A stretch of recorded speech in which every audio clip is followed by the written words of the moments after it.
सबसे पहले बताते हैं कि रिजर्व बैंक ने पेटीएम पेमेंट्स बैंक के बारे में क्या कहा है।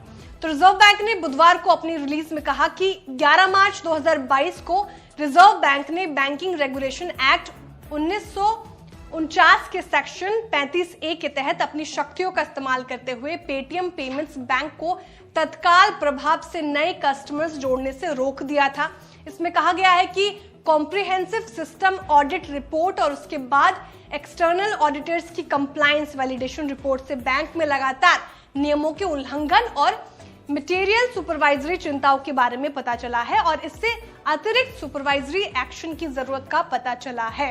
सीधे शब्दों में, आसान शब्दों में कहें तो पेटीएम पेमेंट्स बैंक में नियमों का उल्लंघन लगातार जारी रहने के चलते रिजर्व बैंक ने इस पर एक्शन लिया है। अब देखते हैं कि आखिर रिजर्व बैंक ने पेटीएम पेमेंट बैंक पर क्या एक्शन लिया है। आरबीआई ने कहा कि बैंकिंग रेगुलेशन एक्ट 1949 के सेक्शन 35A में मिली पार्ट्स का इस्तेमाल करते हुए रिजर्व बैंक ने पेटीएम पेमेंट्स बैंक को निर्देश जारी किए हैं। अब ये क्या निर्देश है, इसे समझते हैं। तो सबसे पहले तो आरबीआई ने कहा कि किसी भी customer account, prepaid instrument, wallet, फास्टैग्स, NCMC cards वगैरह में कोई डिपॉजिट या क्रेडिट ट्रांजैक्शन या टॉपअप करने की इजाजत पेटीएम पेमेंट बैंक को नहीं होगी। इन गतिविधियों पर 29 फरवरी 2024 के बाद से पूरी तरह से रोक लगा दी जाएगी। अब क्या इस तरह से पेटीएम पेमेंट्स बैंक की इस पूरी एक्टिविटी पर रोक लग जाएगी? इसका जवाब यह है कि इंटरेस्ट, कैशबैक या रिफंड इन अकाउंट्स में कभी भी क्रेडिट किया जा सकेगा, यानी कस्टमर्स को उनके वॉलेट्स वगैरह पर मिलने वाले ब्याज, कैशबैक या रिफंड पर आरबीआई ने कोई रोक नहीं लगाई है। इसके अलावा कस्टमर्स के अपने खातों से बैलेंस की निकासी या इस्तेमाल पर भी रिजर्व बैंक ने कोई रोक नहीं लगाई है।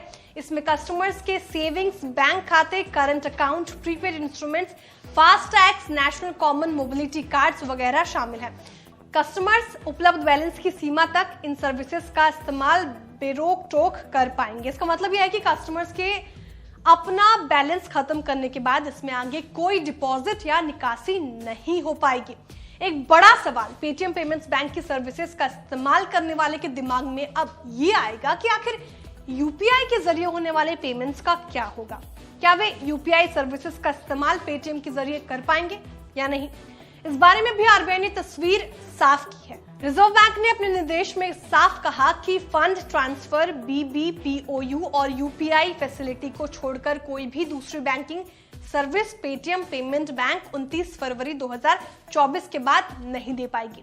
रिजर्व बैंक ने पेटीएम पेमेंट बैंक को लेकर फैसला दिया है कि 197 कम्युनिकेशंस लिमिटेड और पेटीएम पेमेंट सर्विसेज लिमिटेड के नोडल अकाउंट्स जल्द से जल्द बंद कर दिए जाएंगे और ऐसा करने की आखिरी तारीख 29 फरवरी 2024 है।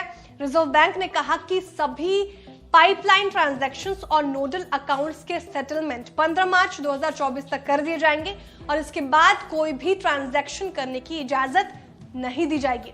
अब भले ही पेटीएम पेमेंट बैंक के जरिए यूपीआई ट्रांजैक्शन करने की छूट जो है वो रिजर्व बैंक ने अपने आदेश में दे दी है, लेकिन रिजर्व बैंक का आदेश विजय शेखर शर्मा की अगुवाई वाली पेटीएम के लिए एक बड़ा झटका है।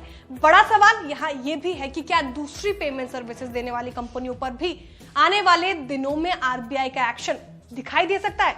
इसमें सबसे बड़ा झटका पेटीएम के लिए उसके लोन बांटने की नई बिजनेस को लग सकता है।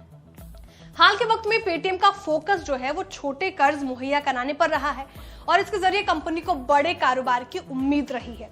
अब आरबीआई की इस रोक लगान पर पेटीएम के शेयरों पर भी खराब असर दिख सकता है।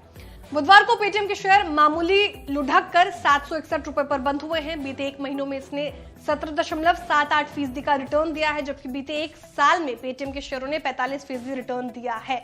देखना यह होगा कि आगे चलकर आरबीआई के एक्शन का असर पेटीएम के शेयरों पर कैसा रहता है। आपको जानकारी कैसे लगी कमेंट करके जरूर बताएं। वीडियो को लाइक और शेयर करना ना भूलें। साथ ही जो हमारे नए व्यूअर्स हैं वो भी चैनल को सब्सक्राइब करना ना भूलें।